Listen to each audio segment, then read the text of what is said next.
And welcome back to Jeff Koinange Live here at Citizen Television on the bench today, talking about the controversy after the governor of Nairobi, Johnson Sakaja, he announced that the only way to go when it comes to construction is up.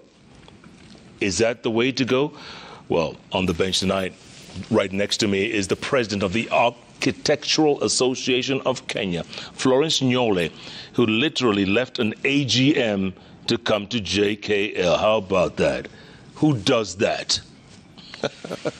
And right next to her, Philip Kisia, former town clerk of the city of Nairobi, hasn't been on the bench for 14 years. Oh, yeah. He reminded me. Oh, yes. 14 years. 14 good years. Look at that. Florence, welcome. Thank you so Karibu much sana. for having me. Look, it's a... let's iron out all these issues that we've been hearing lately. First of all, Sunday night, it poured in the city. It came down in buckets. In one night, the city was literally flooded. 7 people are reported to have died, and there was havoc. The question is, what is wrong with this city every time it rains?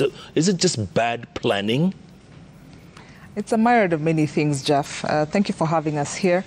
I think we want to talk about planning in the sense that there should be wayleaves, for instance, for flood zone areas. There should be wayleaves besides our roads. But all these places have been encroached, by unplanned developments. And therefore, even when engineers build the roads, they do not necessarily have wayleaves to be able to create sewer lines and stormwater drainage for the city.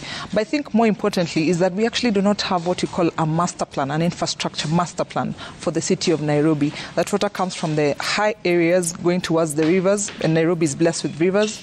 That is able to take the water all the way to the rivers. And so there's need for planning, but at the same time also to protect wayleaves and areas where we can allow for drainage to occur. The other thing we've done is that we've built everywhere. We have roads left, right, and center. But even the way those roads are built, we've got a lot of concrete. We are not allowing for percolation of water, where you have a bit of greenery besides the roads to allow for water to slowly seep through and as surface runoff, and therefore to percolate and go back to the aquifers. And so that's the big challenge that we have as a city. The other thing is that we do not have constant maintenance of this stormwater drainage that we have as a city. A road that was built just 2 years ago in the name of the expressway does not have proper drainage. How did that happen? We're supposed to have that installed from the word go. And so there's poor planning, but also at the same time the implementation of the things that have been planned has also not been done. Imagine an 80 billion shilling expressway with no drainage. Okay, Philip, do you agree that Nairobi has no master plan, no blueprint? Well, Jeff, thank you for having me after about 14 years. The last time we had such a conversation was about 14 years ago. Wow. At Mayfair. Yes. But I'm happy to be here again today. Now, Nairobi has a master plan. And Madam President will tell you that the first master plan we had for Nairobi was in 1948. That was basically a confinement strategy to segregate Africans from the Europeans. Yeah? So Africans were confined in Eastlands, and that's where they belonged. So they would move from Eastlands to come and work for the white settlers. And then after independence, World Bank and other development partners saw the need of now putting together a master plan based on land use. So that was in, I think, 1973. The 1973 plan was actually based on infrastructure, to actually build infrastructure to meet future demands. So that expired in the year 2000, and then that was the Nairobi Metropolitan Growth Strategy. So it was purely based on infrastructure growth. Now, that never happened. Actually, the plan that was executed was a plan of 1948. By the way, white settlers, segregate Africans. The one that followed was never implemented for 2 reasons. One, political issues. There was no political goodwill to implement the plan. Secondly, lack of funding, because the funding was to come from World Bank, who is our development partner, City Council of Nairobi, then, and other stakeholders. So that didn't happen. And of course, Government of Kenya. Then, after that, the plan expired, of course, in 2000, not having been implemented. and you can imagine. So the city was growing at that time. It had a plan, but which was not implemented. Then so now from 2000 until when my administration took over in 2009, we're actually running without a plan. So one of my 5 key areas of delivery was, of course, delivering a master plan for Nairobi. That was done in conjunction with JICA. So we did approach the government of Japan through JICA, and they agreed to facilitate formulation of a master plan, which was very participatory. We got all the key stakeholders, including AAK, the professionals, and even the residents' associations to participate. And that is why you see they keep on making reference to the new plan. So the new plan is supposed to run from 2014 to 2030. So we were tying in the new plan with Vision 2030. Unfortunately, when we left office, I left office May 2012. Whoever took over should have now developed what we call spatial plans, area-specific plans. And that's what they were talking about today in their press conference, that people in Muthaiga, people in Kilimani, and so on and so forth, should have been brought together now to develop detailed plan. But the detailed plan for each specific area was going to derive from the master plan. So now again, we have a plan. Yes, we do. But is it being implemented? Is anybody look at it? It has again been put in the shelves. And I can tell you, Jeff, when I approached the Japanese ambassador of Kenya, he only asked me one question. Philip, you seem so determined to reform the city, to reform city council. Are you sure that if we put in our money here, that these plans will be implemented? Jeff, I'm ashamed that after the Japanese used public funds to assist the city to deliver a master plan that has been ready from 2014, nobody's making reference to that master plan. And therefore, you hear people like my good friend, Governor Sakaja, just talking out of nothing. He should be making reference to that new plan, because that is the only document that is recognized by the people of Nairobi, that is legally binding. So if you come up with any other plan, the professional bodies, the residential associations will go to court. So let me ask you this. 10 years later, you said 2014, right? 2014. Florence, 10 years later. Yes. Is there no will? Is that what it is? There's just no will to go with this master plan? Or people keep reinventing the wheel here? Not really. I think the new plan is a really good plan, if you ask me, for those of us who've been able to look at it. And what it does is that it proposes that we cascade the plan from just having it in Nairobi. Nairobi is a very large city, and take it to area-specific plans, where we have neighborhoods coming up with their own plans, talking about what they want in terms of area-specific needs and requests of the citizenry. It also pushes for what we call participatory planning, where you actually have the people plan their own neighborhoods according to what it is they want. There are certain areas where they will say, we want a high-rise along this particular road, but in some areas we want schools only, we want low-rise, and so on and so forth. And then they're able to also plan for what you call prerequisite infrastructure to go along with the plans that they have. But as we see it right now, none of that has happened. I believe the county government at some point had actually called for what you call the local physical development plans for these 17 sub-centers of the city, but none of it has taken place as we speak today. I know, like, for instance, the Karangata Association, they're really trying to do their own plan, and they've even put in money to do it. They're willing to put money to do it so that they have, a citizen-centric master plan for their area. But that hasn't taken place. It really requires, like you're saying, goodwill from the political class. It requires also goodwill, from the who's who, so that we're actually able to see master plans that are coming from the citizens and they're owned by the citizens. And then it is from that plan from a neighborhood that then they can start talking about the heights that these people want to go to, and the densification that we want to see in the city. And so it does take some goodwill, especially from, our governor, who is leading really one of the, largest cities in Africa. He really must take lead and listen to the professionals, listen to the citizenry through the Residents Association, and see how it is that we can make sure that we cascade this new plan into area-specific spatial plans. Yeah. Speaking of the governor, Philip, you heard the other day the governor saying that the only way to go is up, because Nairobi's population is increasing exponentially. And up being, it could be 20, 25, 30, 40-story high. What are your thoughts on that? Can Nairobi sustain that? Jeff, nobody is disagreeing with the governor.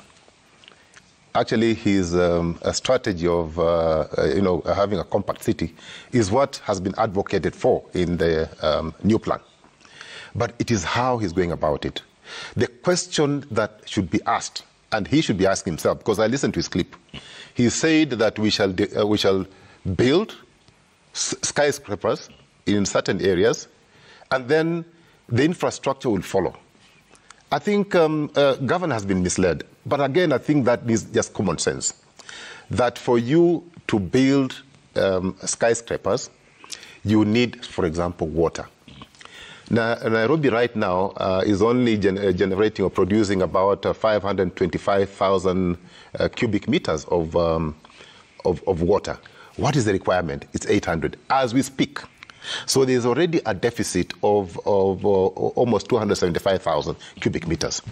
But ideally, we should be working towards getting about 1,000 and then 1 million cubic meters of water. So already, a very important component that will enable you grow is lacking.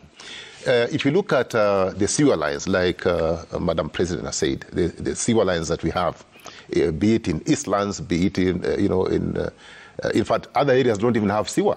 Lavington, Karen, have no sewer. So how can you use infrastructure, sewer lines, that were meant for single dwelling units for skyscrapers? How can you even think of putting up skyscrapers when we have power outages in Nairobi almost every single day? How can you think of expanding the city in that nature when the public transport system is in a complete mess? How can you think of putting up skyscrapers when you can't move those people? How do you move them from one point A to point B? I think the governor needs to sit down with the professional bodies. And I can tell you, Jeff, the county of Nairobi has some of the top brains that you have, at least during my time, I can tell you, because I never got people from out to work with. I found this, of course, I got rid of some characters who were working with cartels and who were corrupt, but I can tell you whatever we did during 36 months, I used people I found there. So there is a lot of human capital right in Nairobi County that the governor can make reference to. Then there's also a lot of information that is there for him to review and appreciate. So the governor should stop making statements that are going to embarrass him in future, because governor has another 40 months to go. 40 months is not a very long time. So do you want to be kept busy in court and your 40 months come to an end without doing anything that is tangible? You not leave a mark, you not even have a flagship project? Because if you ask me right now, what is the flagship project of my good friend Governor Sakaja? So my take and my advice to him, and this common knowledge, this is common sense, it is the infrastructure that comes first. Put the infrastructure in place, build the roads, expand the roads that we have, build new roads. Now at least we have, these bypasses, eastern, southern, and, bypasses were actually planned in 1973. And I must say that my auntie is one of the people who planned, Jane Manasseh, and she's still there. 50 years ago. She planned. She's not even planned Tatu City. So there are people who are there with a lot of experience and knowledge who can help this county in moving forward. Florence, yeah. As an architect, Your thoughts on this? Because it looks like it's putting the cart before the horse. Absolutely. Jeff, I completely agree with the former town clerk here, because what has happened is that development has gone ahead of planning. So that's basically what you're trying to do. This morning we were talking about when you want to go and shower, you don't go in with your clothes and then you start removing them. You first get them off and then you go in there, you know? Because at the end of the day, what am I building? Let's assume I'm an architect in Nairobi. A client approaches me. They want to build 25 stories. What will I be looking at in terms of making that particular building workable, functionable? I need appropriate parking, sewer, water, access to that place, open spaces, and so on and so forth. If I do not have a plan that has been cascaded from the county all the way to the neighborhood level for me to be able to say, these are the parameters with which I must work, so that I'm able to create, a suitable, high-quality living space for my client and for the people who will be living there in terms of the users, then I have no, I'll be really groping in the dark. And that is what has happened, is that people are now building based on precedents.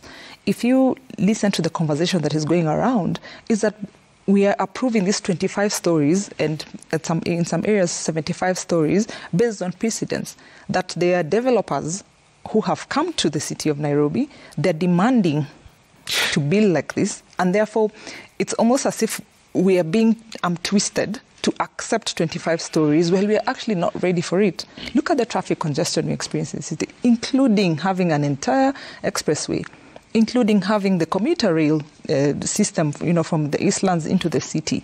Why are we not completing what we call prerequisite infrastructure that can then support this growth of a city to that 10.5 million, which we are anticipating in the future?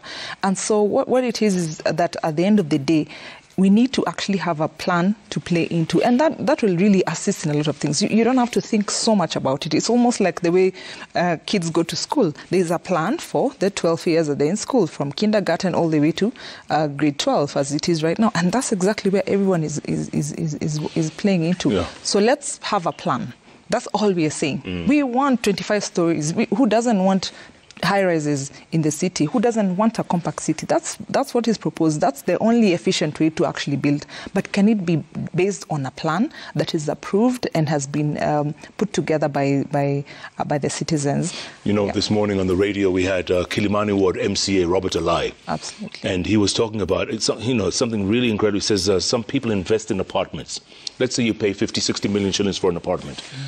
And it's a beautiful, nice balcony, the whole thing. Before you know it, someone has built another monstrosity right next to it, blocking your balcony. Yeah. And now what you paid 50, 60 million for is worth half that. Yeah. Again, is it planning here, or is it just, we don't know, is it the blind leading the blind here? I think it's an issue of greed, if you ask me, Jeff. Greed? It's greed. Because for any approval to go through, there are the agencies that are involved. NEMA, for example, that deals with issues that touch on the environment. Are you offending your neighbors in terms of coming up with that development? NEMA will tell you that. National Construction Authority in terms of structural integrity of the properties and so forth. And then the final approval, of course, is given by City Council of Nairobi. So we are not lacking the knowledge, we are not lacking the expertise. It is pure greed and corruption. Why would anybody on earth, unless you are living in hell, but if you are living on earth, why would you go and put up a structure that is offending another development? What reason, what good reason can you give, other than that you've pocketed money from the other developer to allow offending the people already existing there? Okay? So let's not hit about the bush. This is pure corruption. People just want to make money out of approvals. And before we came in, Jeff, I was asking Madam President that when we took over in May 2009, one of the first things we did, and which needed very little money, was to automate building plan approvals. So there was no human interface. Okay? Yeah. So as an architect, you have your AAK number, you plug it in, you submit, then it gets to a secretariat. That secretariat was only supported by city, the planning department of the city. But it was composed of members from AAK, Institute of Engineers, surveyors, planners, and what have you. So all those professionals in the building space were the ones now running the show. Okay? Mm-hmm. So they will go through the submitted plan, and they'll do three things. Number one, approve the plan, or approve with variations, or reject. And once that secretariat or that committee, run by professionals, had made a decision, not even the chief executive officer, who was me, would overrun their decision. Not even the planning committee. Mm-hmm. And I got into agreements with the councillors, and I told them, you see, buildings are collapsing in Nairobi because of interference. Things are going wrong in the city because of corruption. The only way to cure this is to allow professionalism to take precedence, to take place. Is that still prevalent today? I mean, she is here, she will tell you. Immediately, Jeff, I left office, and those who came after me, the cartels came back, and they were told, if you want to feel good, and if you want to have warm pockets, if you want warm pockets, remove this thing that Kiss has brought here. This one, remove it. And it was removed. Whoa. She's here, she can confirm. Which is very true, because what has happened is that it's like we're working backwards, you know? You would assume that a country like Kenya and Nairobi leading in terms of being the capital city would maintain ICT systems really to make our lives efficient. And what has happened is that we've had that system which was done by World Bank, and then in 2021, when NMS was in charge of Nairobi, they brought in their own system, where the revenue is being collected by KRA. And it is very clear that the system is actually a revenue collecting system. It's not so much about service, even not only to the residents or the developers, or even to the professionals, but a revenue collecting system where you're more interested in somebody paying for that approval, and thereafter you do nothing. I can tell you, my members complain every single day. It's something I deal with literally on a daily basis. My approval is stuck. And I'm like, I do not know how I can help you. You're talking about someone whose approval has been stuck in the county for 10 to 12 months. That's a year. That's a year. A whole year. So when you look at even in terms of, genuinely, if we wanted to have Nairobi grow in terms of investment, that has gone. Perhaps the developer has given up and said, okay, fine, I'm not going to do this thing. I'll probably either continue building, which is, becoming following the law, because after 6 months, after 60 days and there's been no comment from the county, you're allowed to build. So they can proceed and build. Mm-hmm. But at the same time, it has created this opportunity for lack of a better word, facilitation, where now I have to go to the county and talk to somebody, and therein lies a loophole, and then corruption begins to set in. So really, where are we taking our city in terms of the city of Nairobi? If you're talking about, cartels that are actually, curtailing, the progress of our city, we have completely allowed other people to control, and it's not really a majority, it's a minority few who are controlling these new developments at the end of the day. If you think about it, Jeff, is that if someone is willing to put up a 12 to 15 to 18-story building, they do have the funds, they do have the money. They can do something good and something proper, and something which will remain, in terms of quality, and will remain, to stand the test of time. But if they're just doing it because they want to sell, what they do is that they're going to build and then they're going to sell. They don't care who ends up living there. And then we'll end up having buildings that are abandoned. If you think about it, there's so many cities, in the world where such type of densification has occurred, and people have abandoned those cities, literally, because they are no longer livable. And that's the direction we're taking, if we are not careful to make sure that we actually have plans literally to the street level that can direct how Nairobi operates. Philip, look, what's it going to take? Because, you mentioned cartels. Cartels were there before you, were there before us. They'll always be there. Are the governor's hands tied as well? I mean, is there only so much he can do? Jeff, we're the ones who have tied our hands. Nobody has tied your hands. And you can't say they're cartels. How come during our tenure we were able to automate building plan approvals? Am I dead? Was I killed? Was I arrested? You're still alive. I'm still alive. But I made a decision that to deal with this thing, to remove obstacles to investors in this city, that I'll make the approval plan as smooth as possible. Madam President is talking about 12 months. During our tenure, what we said, that this committee that we had formed of people from private sector, driven by private sector, they will meet every 2 weeks. And had given very firm and clear instructions that no plan submitted will go beyond 30 days. It was as simple as that. I just issued a directive, and it was within my powers. Nothing stops you from being efficient. The only thing that stops you from being efficient is corruption. That you want to slow the process, that you want to make it so cumbersome, that you just want chaos, because it is through chaos that corruption thrives. You can't tell me that your hands are tied. Who has tied them? Why can't you untie them? Okay? So it is possible. The other thing that Madam President has talked about, and I think I just want to make a quick comment. A city is about architecture. A city is about design. It's about beauty. Having green spaces. You can't have all the buildings looking like twins. The buildings, it's a copy-paste. Right. Yeah. I mean, and I'm surprised that AAK has not come out strongly and said no.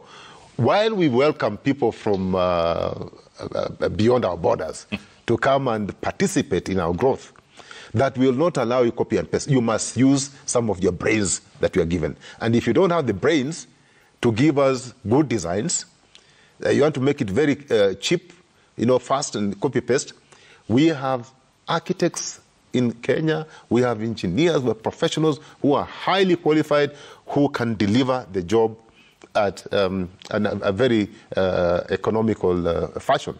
So I think the problem lies with us. The problem is that we have leadership that has decided that, I'll be part of them. I'll be part of the problem. Yeah. We now need leadership that will say, you know what, it doesn't matter if I get a second term. It does not really matter, so long as I leave a mark. And I'm happy that at least the architects can remember that I did something that to Jeff, to you may appear to have been small, but to people who come here to invest, at least during our tenure, they knew that there's no plan submitted that feedback would not be given within 30 days. In fact, it was between 14 and 30 days.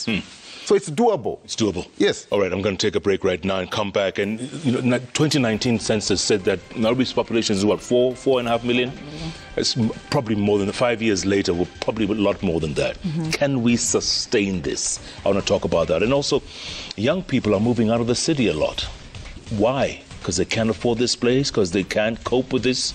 And also, do you drive around the city sometimes and find some really ugly buildings? Absolutely. I'm sure you do. We're talking with the president of the Architectural Association of Kenya, Florence Nyole, is in the house, and also former Nairobi town clerk, Philip Kisia. We'll talk about the city, the future, where we're going. Is it out or is it up? What are your thoughts? Keep tweeting at Koinange Jeff at Citizen TV Kenya. The hashtag is JKLIVE. JKLIVE takes a break. We'll be back in a moment.